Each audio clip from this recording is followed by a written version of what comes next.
Yeah, so just for today's educational session, to be honest, I've heard this question just so many times for this educational session. You guys just always ask, not even educational session, but you guys always ask like stop loss placement shit. So I try to sort of lay out like the four most obvious scenarios for the most part, because I know you guys always are like confused with stop losses. Like you'll see something like this and be like, why is it at the body? Why not at the wick? And so like I'll just really go over, um, I guess everything you should know when it comes to stop losses. The main thing I want to say, just basically with inversions, is that with inversions, you're utilizing a lot of momentum in a sense. Like it's a quick shift in like order flow of price, and so typically when you get an inversion setup and it plays out, it usually plays out like this, right? Where it's near immediate. There's not a lot of pullback. You'll typically see with inversions that do have pullbacks that they end up failing, I guess, for the most part. But like inversions typically play out pretty fast. Hence this example as well. Inversion is 2 minutes to the downside, immediately delivers lower, right? This one delivers higher. I don't know, maybe another one here delivers lower, low PDI. But things move really fast, and so you don't like you don't need a crazy stop loss with inversions for the most part, but you also want to know why your stop loss is where it is. And so this is really how I think about it. So if you're taking like your regular inversion, about I'd say 60% of the time, your stop loss is going to look something like this, right? You trade it into some sort of significant PD array, like a condition, you're like a 5 minute, 15 minute, something, right? You have your condition in play, and price trades into that. You reject that, you get your inversion, whatever time frame this is. This is the highest time frame inversion of the leg. You get that, and you're typically putting your stop loss at bottom of like this up close candle, in a bullish sense. You're not utilizing the wick. Why? Because if price is going to inverse this, we should deliver higher. The only line of defense we really have here is just this inversion, and chances are, if anything, it'll just like wick into it really quick and then play out towards internal high, etc. So really, the way to like simply phrase this is if you have like this 5/15 minute condition in play, you're taking like a mech, you're taking a continuation, you don't really need to utilize the wick. When do you utilize sorry, when do you utilize the wick? Is when an SMT is present. So this is really when I recommend you utilize the wick, because obviously if you're using SMT as a confluence for why your trade should play out, then you should also use the SMT in your favor to support your trade, right?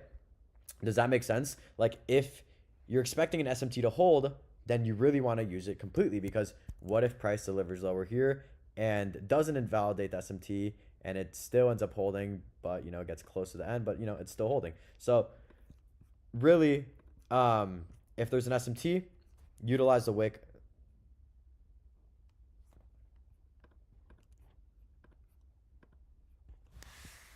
Bro's 21 acting like that. What a loser.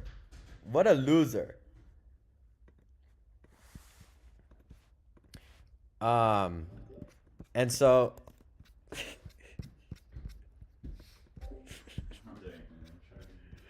back to this. So SMT is obviously one of those reasons where you would want to utilize the wick, because you want to see it hold to its full potential. Then there's also this scenario where this is not as common, but you'll get like a OB or a breaker, which you can use also as part of your line of defense. So just think about it logically though, beyond just technically. With inversions, obviously, since you're taking the highest time frame inversion of this leg, right, and also being like, let's say every fair value gap in the sense of the highest time frame, if there's 3 minutes and there's 3 minutes, you're waiting for both 3 minutes. So once the highest time frame fair value gap gets inversed, and all of those get inversed really, then theoretically speaking, or just logically speaking, why should price pull back? It shouldn't, because we've invalidated every single PD array here in this leg that should prevent us from delivering lower and should keep us from going higher. So that's just logically speaking, right? There's nothing left for us to reject in this leg. We've inversed every fair value gap, all the highest time frame fair value gaps. Therefore, we should continue in this direction. So there's times also where you have a scenario. It's kind of like weird when you get this scenario, but you'll have right, like price will come down, sweep some liquidity, and you'll take like an inversion. There'll be like a weird intermediate high in a sense. If this is like a bearish leg, there'll be like this awkward high that can sometimes create an OB, maybe sometimes even a breaker if it's like significant enough, and you'll take like the inversion a little bit higher up in this leg. And then when that happens, when you do have that OB or breaker, whatever it is, obviously in this case, you have, now think about it like a stronger line of defense. You have way more probability of rejection from this level, and chances are you don't really need to utilize this whole leg completely, because if price is going to run through this IFEG and this OB, it's very, very likely it'll just disrespect this entire leg and run to that low. So here you just want to utilize the obvious, this IFEG, the OB. This should hold, should deliver your trade higher. You get the point. And then this is something I've honestly recently started being careful of, but there's times where the IFEG does, and this is mainly with 5 minutes, I'll say. Yeah, mainly with 5 minutes. Or like anything above 1 minute, to be honest. Where the IFEG like consumes most of the leg, where it makes up most of the leg, right? Like you have this large IFEG where like the bottom of it is honestly pretty close to the beginning of the leg. And so what can happen is that price can wick, of course, or like can wick to like down here, past that body, but still end up holding the IFEG and respecting it, and then delivering price higher. So really all I'm saying with this one is that if the IFEG like makes up most of the leg, you might as well just play it safe and put your stop loss at the end of the wick in case price decides to wick pretty low and still hold the IFEG. So that's just a pretty obviously important scenario here. And yeah, I mean, really in simple terms, most of the time you're obviously utilizing a lot of the momentum of the IFEG. You don't need the whole wick. So body close when SMT is present at the end of the wick. If there's like an OB or like a breaker, which is like one of these rare scenarios, but it's still like not like that rare, you can have a tighter stop because now you have a stronger line of defense, and you have like an IFEG and like an OB in play, and so you shouldn't expect price to deliver beyond this. And then of course, like this scenario where the IFEG can make so much, so like, so that's like in the simplest terms what I believe to be how your stop loss should be about 90% of the time. But you know, most of the time it's as simple as literally this. This is how like most inversion setups look like. Stop loss at the body close, these up closing candles, that inverse the IFEG, and then you know, just let it do its thing. And then there's one more thing I wanted to go over, which is like picking and choosing inversions in a sense. Or no, someone was more asking, I think I pulled up the screenshots here. They say, how do we know when we have to wait for the high time frame inversion or when we can enter with the 1 minute inversion? He's more so referring to today, and I'll get into that in a sec too. But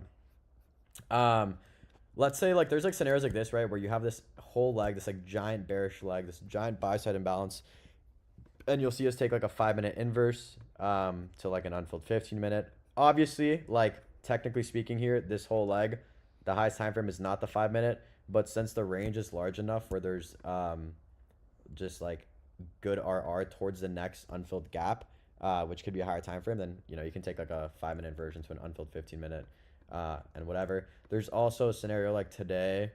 I guess this is more so a conviction, not a conviction, but it's I guess like with screen time, right? Like you have this LR generated on the lower time frame here on the 1 minute.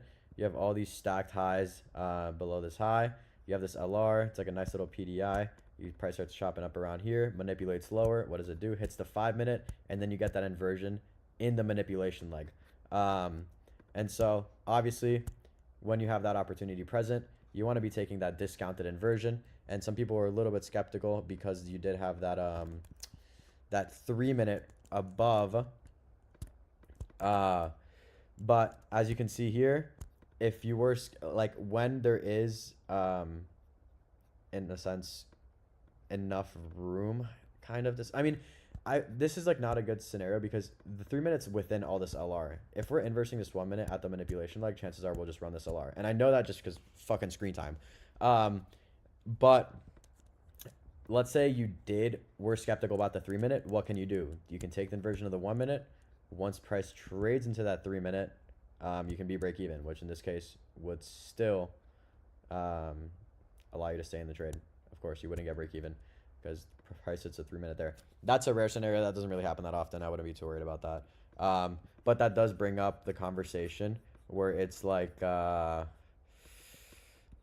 you know, if you have a leg like this, where it's like 1 minute inversion here, but you still have a 2 minute up here.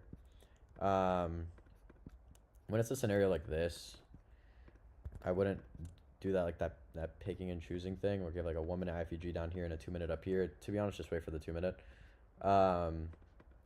But in that case, obviously, where that 3 minute was like within all that LR, I mean, bro, chances are we're gonna run all that LR and run that high. So that was a bit different. This is the main scenario you should focus on when it's like in the same leg, 5 minutes to unfilled 50 minute, or 5 minutes to unfilled 5 minute. That's also possible. And then there was one more which someone actually mentioned. Someone mentioned it.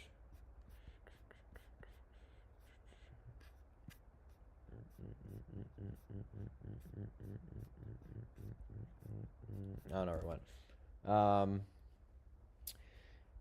Only if draw is in line with external draw. Yeah, and so we were talking about continuations there. Check. I will chuck it in recordings. I've realized that when that moment happens, it's 99% because it wants to go down to the OT of the small leg before going up. Stop loss under the, which is usually a little bit under C of the wick, is optimal. Or are you talking about like pullbacks with inversions? Like if it's like a really, I think you're speaking of like when you have those like a aggressive inversions on like on the 5 minute in a sense. Price will typically pull back and like I guess want to rebalance this leg, but to be honest, not a lot of inversions have pullbacks. At least those setups will play out well. If there are 2 5 minutes with a mech for my target, should I TP at the fair value gap and discount, or the one that isn't the first 5 minute? Always TP at the first 5 minute. So what he's asking is, here I'll show you. Oh shit! Wait 1 second. Cole, I'm streaming right now. Don't say anything stupid. I'm not. Say hi to the stream. I just not mine. Say hi to the stream, Cole. What's up? I was gonna say something stupid. Are we meeting up or? Yeah, come to my crib. Can you send the Addy? Yeah. Alright, bet. 1 second, let me text Cole this. If there are 2 5 minutes of the mech for my targets, should I TP at the fair value gap and discount, or the one that isn't the okay, so back to what this kid was saying. There's like a scenario, I guess, where you could have something almost like,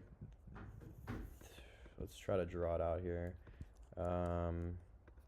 He's asking if, let's say he's taking like a 1 minute inverse here, some sort of inversion long, and he's taking a mech long towards an unfilled 5 minute. Let's say the unfilled 5 minute is right here. But then there's another 5 minute, let's say up here, which is obviously in the premium of the range. So like he's saying, why should I TP at this unfilled 5 minute here, which is in the discount of the range, when price should theoretically rebalance at least to equilibrium and maybe hit like the premium 5 minute? I believe that's what he's saying. As obviously as like convincing as that can be, it's not really an excuse to not TP at the 5 minute, just because if price was going to remain bullish and like bearish and continue delivering lower, you'll typically see sometimes it doesn't really care to rebalance the whole range, and it just wants to rebalance that first imbalance, which would be like that 5 minute, and then it'll continue lower. So always TP, of course, at the first unfilled. And then if you want to leave a runner towards like equilibrium, that's pretty valid. That's not bad. But towards the next 5 minute, it's not a requirement. So know that. Not related to stop loss placement, but if we have 2 for items so that of the leg, both high sign frame, we're waiting for them to get inverse before we enter. Is it okay to enter after only the first one to get to the first? We wait for both of them to get disrespected. It depends. If you're talking 5 minute scenarios, which you're TPing at the next 5 minute, that's one scenario. But for the most part, you always have to wait for all of them to get inversed. Is there a valid 3 minute entry today at 10:24? Went in there. I'll look at that in a second. France was great. I was unsure about today's trade because price was rejecting out of the 30-minute. We had a data low below and it was a Monday. Found a confirmation set up off the 1-minute IFG on the 15-second. Can you rate for me? Thanks. Yeah. So I don't want to say I was skeptical about the 30-minute, like in a sense where I was scared it was gonna fuck up this trade. Just because like I'm focusing on what's happening in this leg right now, and so that's like I know it's kind of weird to like think about, but obviously with like when I'm trading internally, I really want to focus on what the next draw is internally. And so if I'm seeing like, okay, we had this 50-minute, this 50-minute got inversed. We did trade into that 30-minute, but then we rejected that 30-minute. And after we rejected that 30-minute, we tapped into the 5-minute, and now we're respecting the 5-minute, and we're getting an inverse to the upside with LR and this buy side.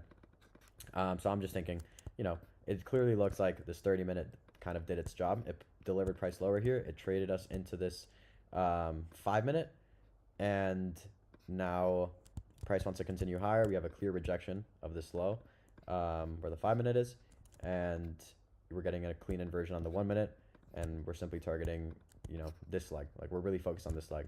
So I'm not too worried about data lows. And the biggest reason I wasn't worried about data lows is why? Because we had London.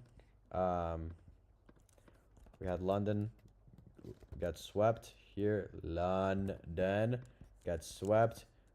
We also had Asia session lows get swept. And amongst all this, we were inside a bullish 4-hour.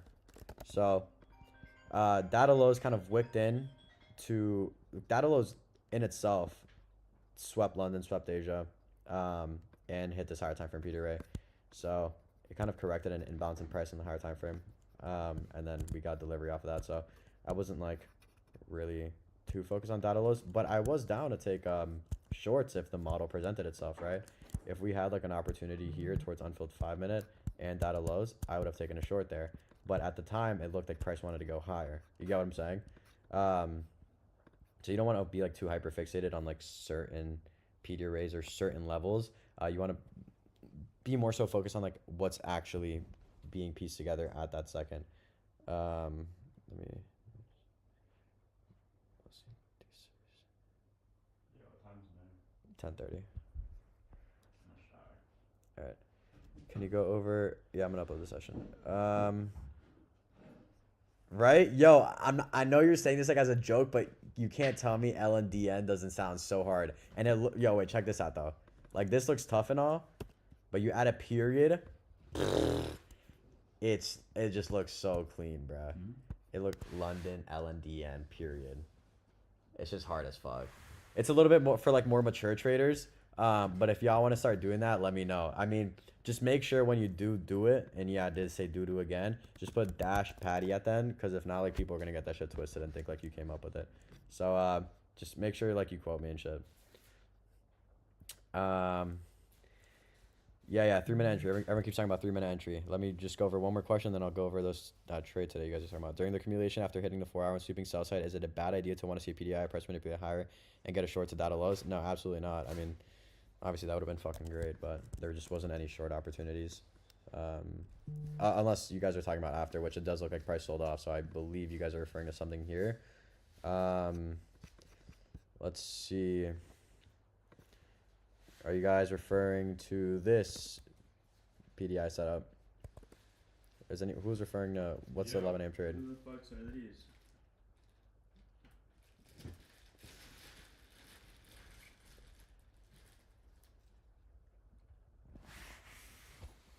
Who's Brian? Who's Brian? That's probably Nacho. I don't know, I got sent with the fucking camera from the hotel. Oh. Probably Morgan's. Type shit. I was getting freaky in the hotel, I guess. Hell yeah. I was a bit skeptical because of the fact that data lows were 11 a.m. long is what you guys are talking about. Oh, okay. Sweet. So let's see what's going on here. So you guys are talking about an 11 a.m. long. Let's see. So we have a resweep of the 5-minute intermediate low. right? This is our 5-minute intermediate low. There's a low sitting inside this 5-minute fair value gap. Price comes down and sweeps it. You guys were saying 3 minutes. Is this what you're referring to? And then it looks like the highest time frame here is going to be this 2-minute. And this closes at 11:04. Your first internal high is going to be right here. Internal high / break even. And seems like price does play out to that internal high. It's pretty choppy, but inversion does play out. Stop loss, right? In this case, below that body, right? Really obvious. We don't need the wick.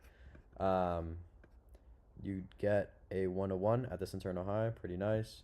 And then I guess final TP now would be intermediate high inside 30-minute. 30-minute intermediate high.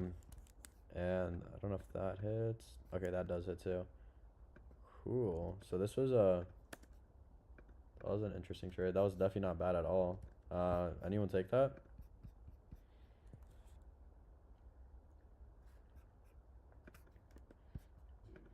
Use the shit out of Nice. Check VIP, check instant images here. Yeah, 1 second. Do you care that 11 AM had no wick at the bottom of what created the devil's mark there? It's not the end of the fucking world. I mean, dude, it swept the intermediate low inside the 5-minute. Like, chances are, if you get an inversion to the upside after sweeping this intermediate fucking low, inside the 5-minute, that's just horrible price action. This should play out 10 out of 10 times, not 10 out of 10 times, but like should play out obviously a lot, towards here and towards here if you're getting that displacement post sweep of this low. But oh yeah, also just kind of weird because 11 AM did immediately open higher. So I mean, looking for shorts after this would be a target, but at the time you're going to be more focused on what's happening. But yeah, not a bad question. Why didn't you long when we delivered from the 4-hour for lag up and it validated 5-minute FEGs at 10:30 before price tapping 5-minute FEG? Was it valid? Interesting. So you're saying we inversed 2 IFEGs here, and why didn't I take the inversion of 2 IFEGs? I didn't take the inversion of 2 IFEGs because this would be an 147 point stop loss. And it's just really really poor targets within that whole leg. So like I get sort of like the idea. You were still inside this 50-minute at the time, by the way, though, even with those 2 5 minutes. Yeah, I'm not gonna take something like that. And obviously I still have these lows stacked here in data lows. And so to me, in my head, it's like, okay, if we're gonna continue being bullish, and price just inverse both these 5-minute FEGs, and we opened up a 5-minute. Now let's see. This is what conditions is all about. So right, this is literally conditions in a nutshell. What happens? Price delivers lower. You get the sweep of these hourly PD arrays. London session, Asia session. What the fuck did I say? London session, Asia session. After that, now you realize there's been a flip in order flow. Price is invalidating 5-minute bearish PD arrays. What do we look for now? 5-minute price to open up a bullish PD array, a 5-minute condition. We get that 5-minute condition. Now we want to see if price respects this 5-minute condition. Does price respect it? Price taps into it, respects it, inversion. Okay, now we have confirmation to play out longs. And that's when we take longs. But we can't just base it off of this immediate move, especially with these atrocious lows. 3-minute 1024. 3-minute 1024. So you guys keep talking about 3-minute 1024, but to me it sounds like there's fucking 5-minute. Lock the fuck in. You're not taking a 3-minute inversion inside a 5-minute. Simple answer. Complex and I were streaming that in the VC and took it. What'd you take? Double 5-minute? You took double 5-minute?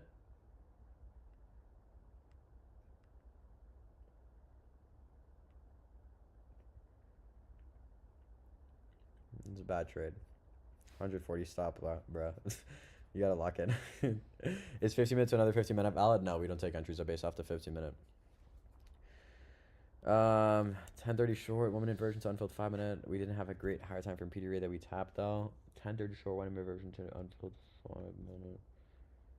10:30 short to unfilled 5 minute. Wasn't there like no opportunities for this? I could have sworn. Yeah, I was gonna alert this 3 minute. We were inside the 30-minute, I believe, or the 15-minute. Something at that time. We were inside something. But I liked it just because Mac pretty free. But yeah, the highest time frame in this leg was the 3 minute towards unfilled 5 minute. But by the time the second 3 minute fucking closed, it already wicked into the 5 minute. And then that's why I typed in that's why I typed in alerts. Damn, no entry type of day. I was literally like, bruh, like what the fuck just happened?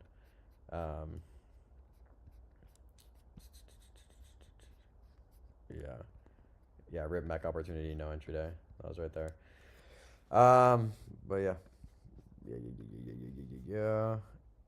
Thoughts on 949 FG short to London lows in 4 hour. Yeah, I know exactly the trade you're talking about. The highest time, 949 actually. So I also wanted to see an opportunity here. I wanted to see continuation shorts.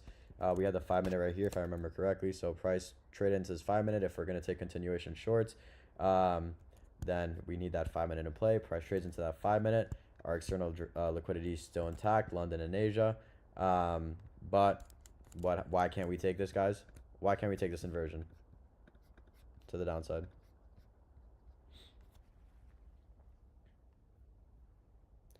Took internal low, correct.